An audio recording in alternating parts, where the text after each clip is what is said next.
Hi everyone. Today we're going to be talking about edible flowers.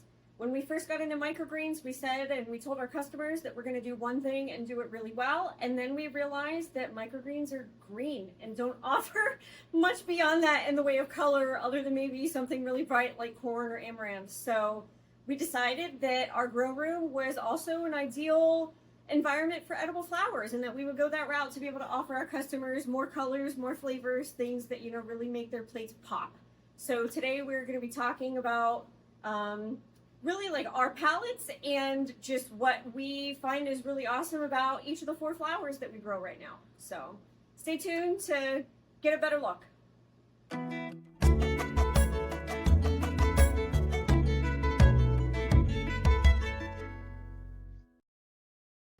Hello everybody, I'm Luke, my wife Gail. We're here in our grow room at Back Mountain Microgreens, and we grow microgreens. And we're also doing edible flowers as well, and that's one thing we're going to talk about.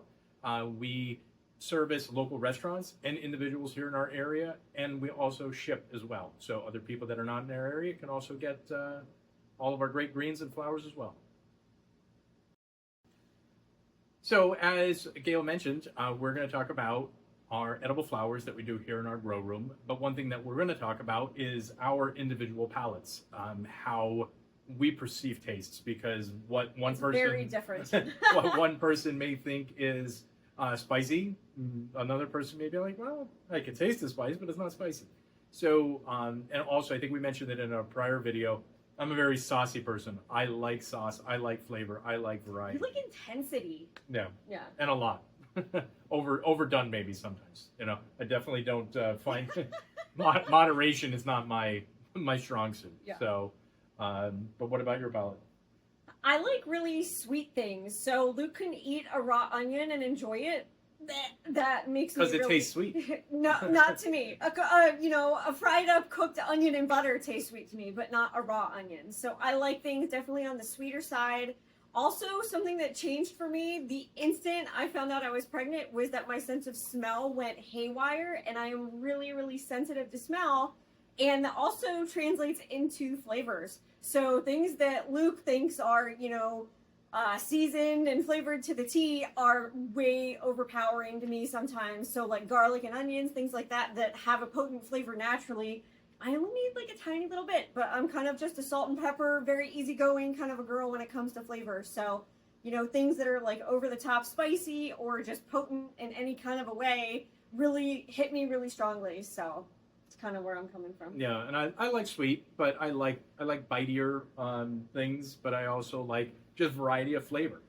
There's so many different cuisines out there that take spices and can change. I think chicken is probably one of the most normal things out there. And there's so many different ways to prepare it, and it's just because of the flavor that you can add to it. Chicken's bland by itself, but once you change the flavors, it's just an explosion. You think about the cartoon Ratatouille, where you close your eyes and you just put something in your mouth, and you're like, wow, and you just think about it. I think that's where I come from, where some people just eat, and I think we all eat. Obviously, we have to survive, but I like to experience that. And I definitely enjoy all kinds of different flavors. I'll try anything once. I'm not too picky in that regard. It's just that the intensity, I need a lot less to feel the intensity than what some people do. So we're going to talk a little bit about our flowers today and the different palettes, how we perceive them, and you may be able to take that just off of what we said and think about how you may enjoy them as well. Wondering where would you use edible flowers? We have people that are interested in them for all sorts of different applications. Maybe on the bar menu, a kind of like a bakery to dress up a cake, or any sort of a display.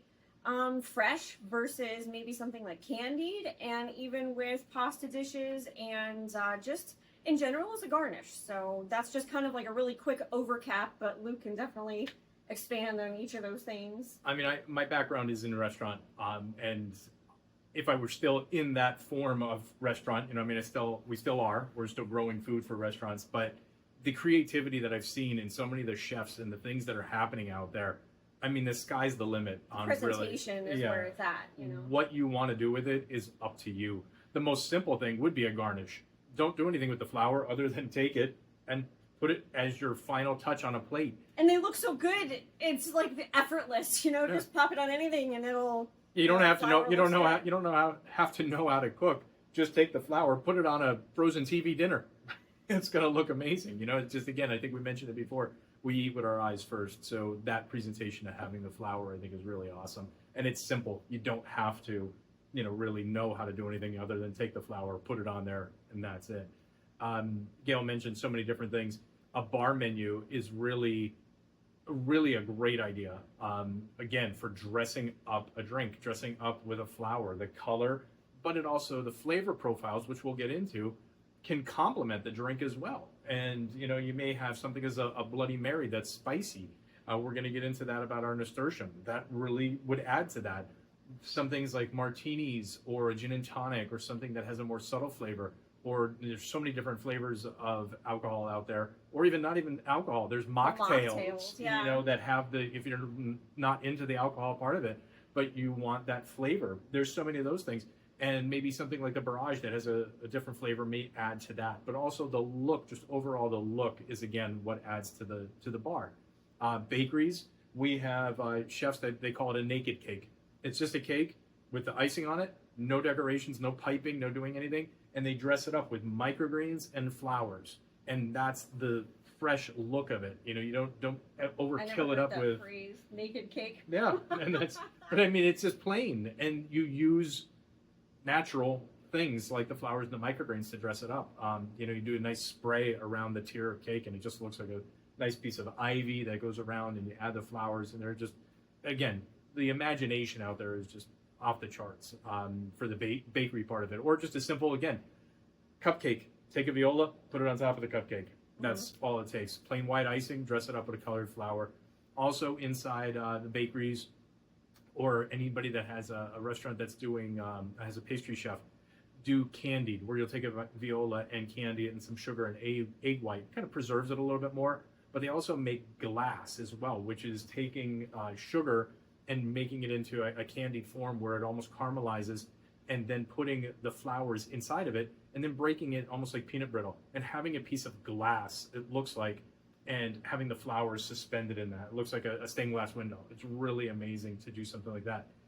On the same concept, taking pasta sheets and rolling the flowers right into it, rolling it into a ravioli, and then having that flower right on the top of it. And then When you talked about pasta, I had no idea that's what you were talking. I just had in my mind like a flower on top of a plate of spaghetti. Yeah, putting it in there, or taking it and chopping it up, taking the petals out and putting it in like like confetti, and then rolling it into the pasta. Now you've got this speckled pasta sheet, and just it adds like the wow factor of what happened. What is that? I can't believe you do something like that. So those are just a couple of applications that we know You of. missed the ice cubes. Oh, for the bar menu, taking it and just suspending a flower in an ice cube.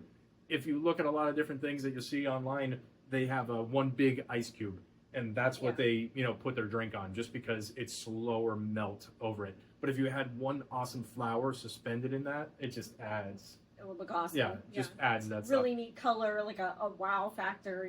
Creativity, but let nature, let what God gave us do the work, and you just put the little twist on it and put it in the right spot. And there's just, again, so many different ideas that are out there. All right, so we grow right now 4 different varieties of edible flowers here in our grow room. That does not even touch it's not even the tip of the iceberg of how many edible flowers there are out there. We grew these 4 because of the variety, the color, and the flavors, and just what worked with us. And we are already starting another one, and probably going to do more after this. But these are the 4 varieties. So we're just going to touch on the ones that we have, talk to you a little bit about them, and explain what they look like, how they grow, and the taste-wise. The first one that we have is Borage, and you can see it has it grows very tall, and it grows off and has this wonderful. I don't know if that'll focus in there for you guys.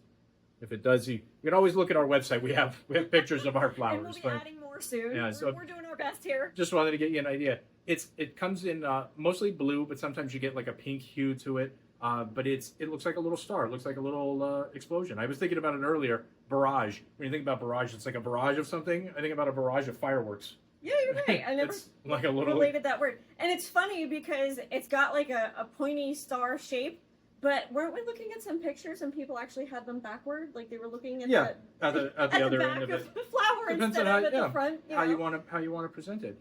It can also be grown as a microgreen. A lot of people grow them as microgreens. We haven't gotten into that yet. We first jumped into doing them as flowers, but it's known in the microgreen world as the cucumber microgreen. It has that type of flavor as a fresh cucumber from the garden.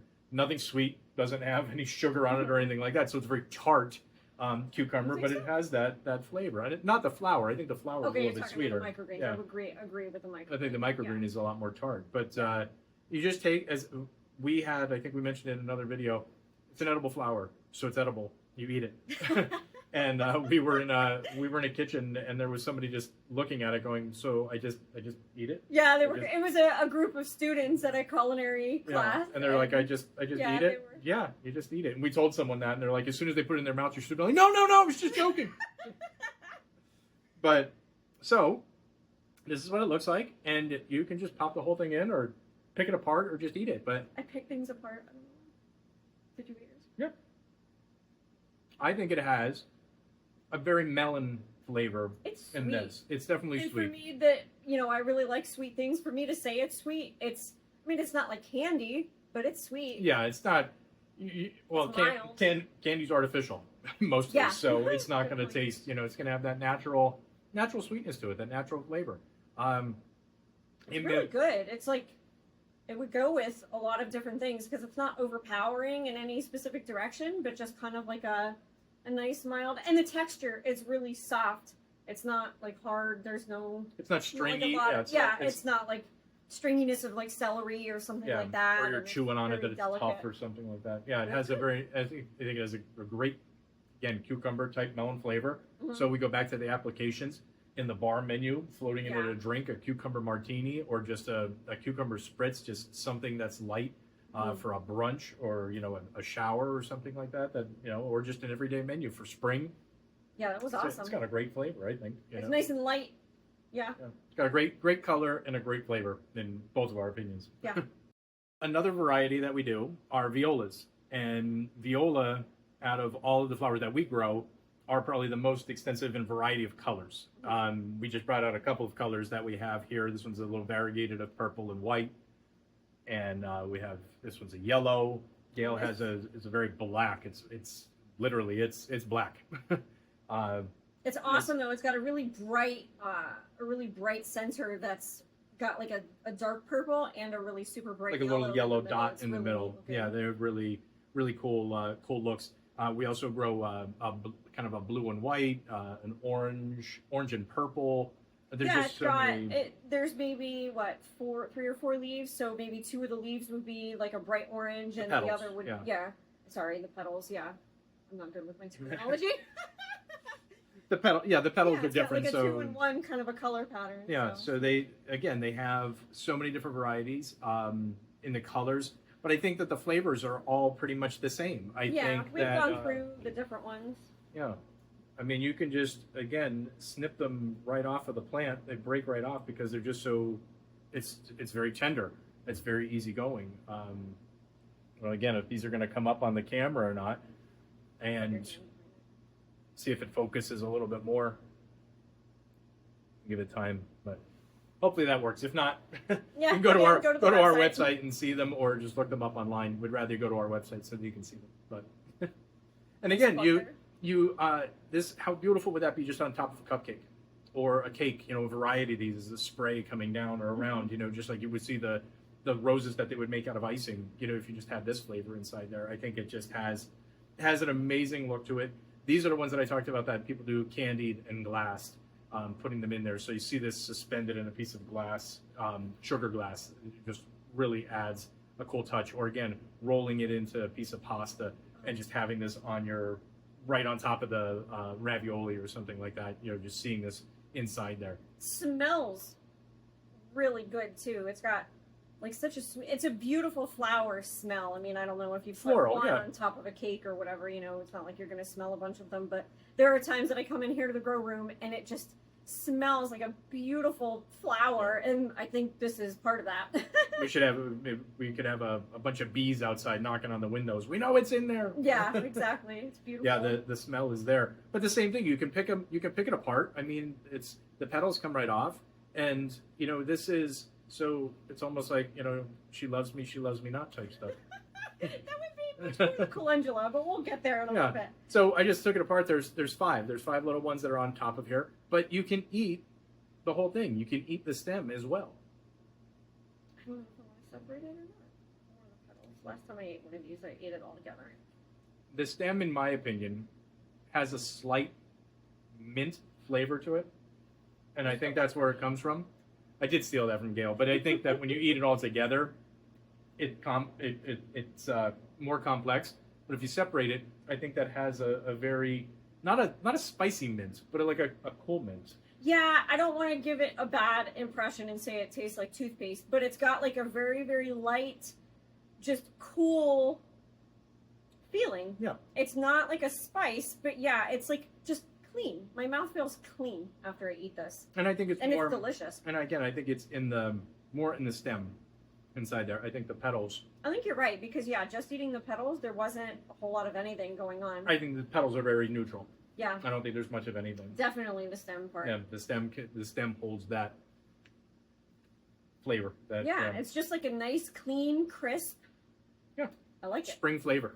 Yeah, perfect. One thing with violas for us is, even though they're very small, that you can see, I mean, most of them are no bigger than a quarter. Some of them are even as small as a dime, but they're the longest for us to grow. They take the longest from seed to fruition to having the flowers actually coming from them. So we try to keep a good rotation, just like our microgreens, always on hand. But if somebody ever wanted one, it's always good to get in touch sooner than later. And that goes with anything. I mean, some of our microgreens, even like the red vein sorrel, take weeks to grow. Right. So some things are really quick, and it's like, yeah, we could bang it out if you give us a week or so notice. But regardless of anything, whether it's a microgreen, a flower, if you're interested in anything, get in touch ahead of time, just because it helps us out. And like Luke said, it's nice to have time to ramp up, especially with something like this. If somebody wanted it. I mean, if it's a one-off, but if it was something that somebody wanted continuously, it's good to get into the rotation. We always try to grow more so that we have enough availability. But there's been plenty of weeks. We don't like to waste either. Right. I was going to say there's been plenty of weeks that we've sold out too, so we don't always don't have the abundance. So if you want something steady, get in, order, and have it. We'll have it steady for you. So one of the I think we're on number 3 now. This is our calendula, and I would say it kind of looks like a daisy, but it's more along the marigold line family. But the difference would be the petals. If you look at them, they have they're individual. I think I mentioned it before. The whole she loves me not. You get a lot more chances for her to love you in this one than the other one. I like it. But the look of it is depends on which one. Again, it's a variety. So this one happens to be a yellow with a yellow center. Gail has one of yellow, and it has almost like an orange brownish center. We have this one that's a little bit more pale yellow, and I have a couple more. I have this one here. I put on sorry, see the top of my head. I hope it didn't blind anybody with the lights. But this one has almost an orange color. Yeah, it has an orange/yellow color. The centers can be different. I don't think the colors really change the flavor, in my opinion. No, I don't think so. But again, one of the things with this, and when we talk to a lot of the chefs or somebody that's not familiar with it, I always tell them to take the petals, and so this is one flower that I'm taking the petals off of. And I don't know how well you're going to be able to see this, but that's a lot. That goes a lot farther than one flower. So by taking the petals and using this, you could probably decorate 2 or 3 salad plates or a dessert plate with some petals around it, rather than thinking, wow, I just had one flower that I can put on there. Now, all of it is edible, but the other reason that I say to take the petals is because this part is very bitter, in my opinion. In my opinion, it would ruin your dessert if somebody were to eat this. Yeah, It's not definitely. it's not awful, but chewing on it, you're like, Oh, you did it. I'm eating, a dandelion. You ever eat a dandelion out of the yard? Eat the petals, not the green. Now you could. It's edible. How would you describe the petals? I don't even know how to describe them. The petals, I say buttery, in my opinion. Buttery. I guess velvety wise, and you know. Yeah, there's something similar there. I mean, they have a flavor, but it's not. It's not really strong. It's I can see the dandelion thing. Now the bud, the center part with the green on it, that tastes like a marigold. Like if you've ever smelled a marigold, that center tastes like a marigold.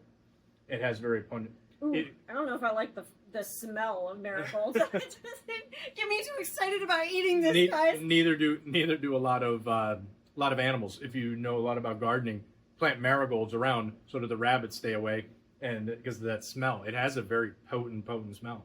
The petals are good. I like the petals. And that's why I always tell people to take that. This is the other part about taking these. All over my jeepers. Like slobbering with flower petals. All right. Here goes nothing. Take that. Oh, yeah. We should have had water in between there. Oh, this is horrible. I'm really glad Nasturtium is next, guys. This is bad. Yeah, you don't want to eat that. No, you could. It's edible. And there may be somebody that likes it and goes, wow. You know, there's you make dandelion wine. We made dandelion I was jelly. thinking of that, yeah. You know, but the jelly was good, but it's low you put sugar, right? Yeah. But you get the subtle Takes away that flavor. Yeah, you get the subtle flavor of the dandelion. So take the petals, rip the really petals off. You know, again, I'm just going to show you. This is one flower, and you take these petals off, and honestly, this one probably even produces even more. This one seemed to almost be a double. One other benefit of using the petals versus with the whole flower is how long they last. Yeah. You know, we get compliments on how long our microgreens last in our customers' fridges. Same thing with the petals. If you're really looking for something that's going to last just as long as the microgreens or, you know, something similar to that and not, you know, go downhill pretty quickly, take the petals off the flowers and they'll last a lot longer for you. Right, exactly. It doesn't hold on to the center where it's going to die or wilt off. So, I mean, that's a lot of confetti. That looks awesome. That's a lot to be put. Again, one flower can be spread over a couple of dishes or rolled into a sheet of pasta, a fresh pasta, and get that really cool look inside there. So, I mean, I think the Calendula has a lot, not a lot, but a different application that you can think about, you know, rather than color-wise, it's like a totally different look than, you know, like a light yellow or the pastel purple viola or something. And that was the reason that we chose the flowers that we did, was because of the varieties, so that we can get different colors and different flavors and different tastes. So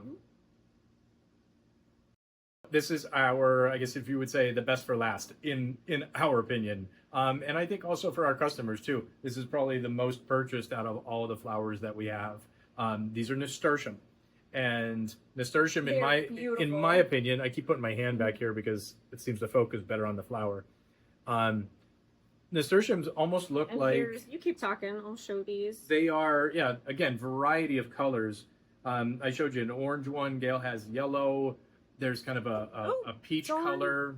I just dropped my favorite one on the floor. Not going to eat that one. So there's a variety. This is called a jewel mix that we grow. So we never know. You can't tell from the seed. We plant them, and then whatever comes up comes up. So we sell them in a variety pack. These also, we grow these in as a microgreen form.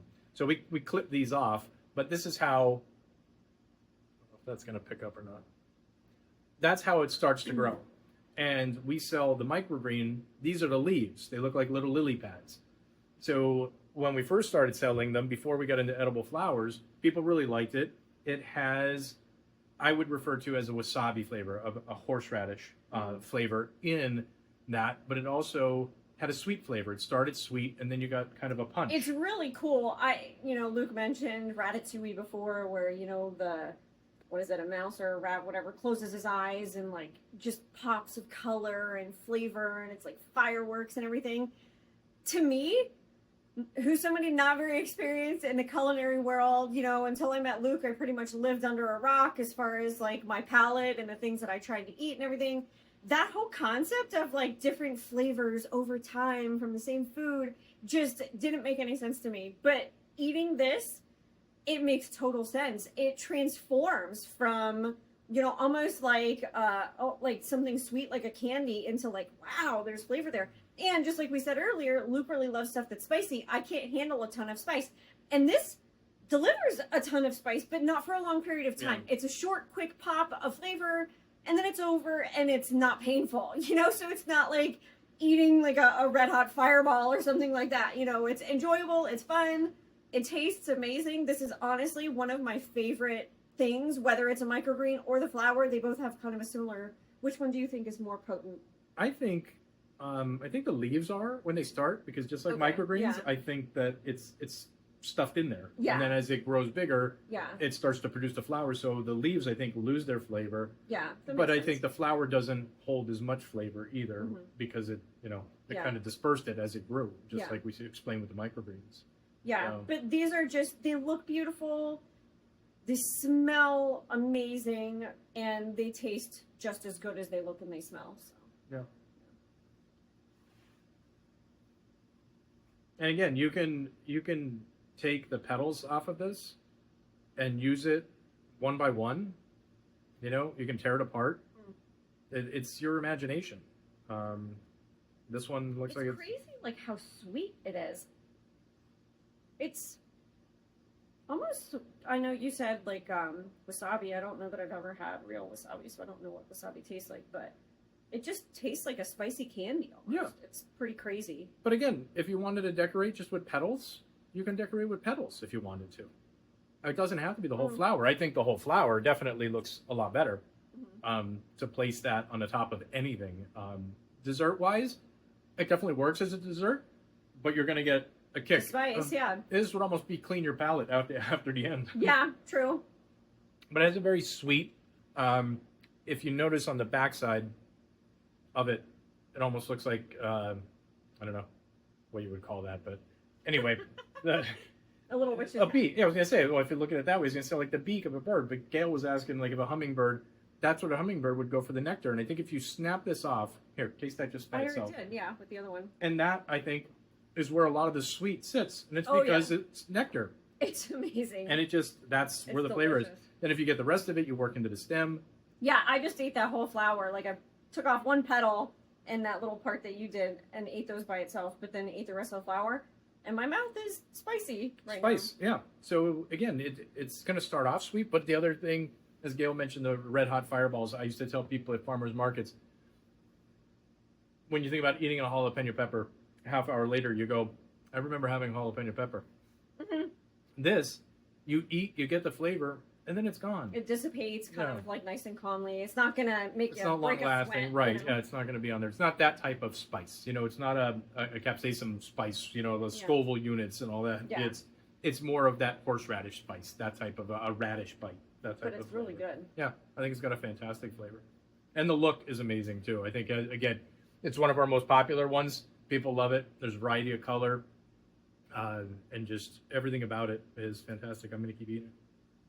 It's really neat right now. You guys can't see it, but behind the camera are all of our flowers that Luke has been like moving around and grabbing, and it's just so beautiful to see all the different colors, you know, like the bright orange Nasturtium and the purple Viola and the, I don't know, what do you call that? The Viola that's almost black. I forget. Yeah, yep. It's all of them are just beautiful, and it's just nice to see that we have something other than just greens, you know? Yeah, I mean, even looking behind us, you can see, well, the amaranth is back there, but everything else it's green, you know? And it's nice to have this, like Gail said, we're looking at it. When people see it, it adds a great color. It adds good flavor on your bar, in your bakery, in your restaurant. The wow factor. I mean, I have no culinary experience whatsoever, but I would be more than comfortable clipping some of these off and, you know, dressing something up, you know, and... Yeah, the look overall is... Yeah. And I think the fact that, like, a lot of times we have chefs tell us, oh, you know, customers push microgreens off to the side of the plate and they're like chasing them around the dining room trying to get them to eat them. I think it would really just blow somebody's mind if, you know, the flower was off to the side and, you know, the chef came out and said, why don't you give that a try? And they tried something like Nasturtium. It would be mind-blowing, you know? So those are our 4 flowers that we grow at the moment. It's our start. When we started microgreens, we started with 5 varieties. I think we're at 25 varieties now. Yeah, a lot more. So we started with flowers. These are our 4 variety. I already know we have a 5th one already in the mix. It won't stay a low number for long because Luke really likes to add new stuff all the time. So. Just like sauce and variety in my eating, that's the same thing in our in the grow room. In our grow room here too. And I think that's beneficial though too, because I feel that I have a little bit of the knowledge that is out there for the people that we're trying to sell to. Yeah, that would help. You know, chefs and help their ideas and stuff. So we're open to suggestions. We're open to ideas. If somebody's got a different idea of what we're already growing or things that we have, you know, that are in the queue that are coming. It's funny. It's totally off subject. The word queue, you realize is just a queue with a bunch of letters behind it, waiting in line. Really? Okay. I thought that was funny. Dad joke. I don't know. I didn't mean to use the word queue, but it worked out. I love that word. I think it's great. And the reason I love it is because it's just one letter. Like you should just be able to write Q, but I love that it's Q-U-E. U-E. Got a bunch of letters waiting in line. Great. Great. So anyway, welcome to our world. We're open to suggestions. We're open to ideas. We try to keep this as light and fun. Today, I think, was more of a fun one for us. And hopefully you guys enjoyed it too. Life has been kind of heavy lately, so this was a fun suggestion to just, you know, do something. Touch on what we have. Time. Give a little bit of experience of what we do here and explain to you what it is so that you don't have to be like, well, I don't know if I'd like that. If you learn from us that our palates maybe is your palate and you've seen what we've tasted, you may be like, you know what, I'm not buying that, or I'm definitely buying that. So, and again, we're open to ideas and suggestions of other flowers that somebody may have out there or things that we can grow that you're interested in, or you may think that some other chefs or bakeries or anybody else, bar menus are interested in. All right, guys, I think that pretty much wraps it up. Questions, comments, you know, like, subscribe, do all the things with this video. And there's nothing there because I'm not going to put it there. But anyway, head to our website. You can order there. We do shipping. We do local deliveries. Give us a call or text us at 570-652-8182. We'll see you guys later. Thank you so much for watching. Bye.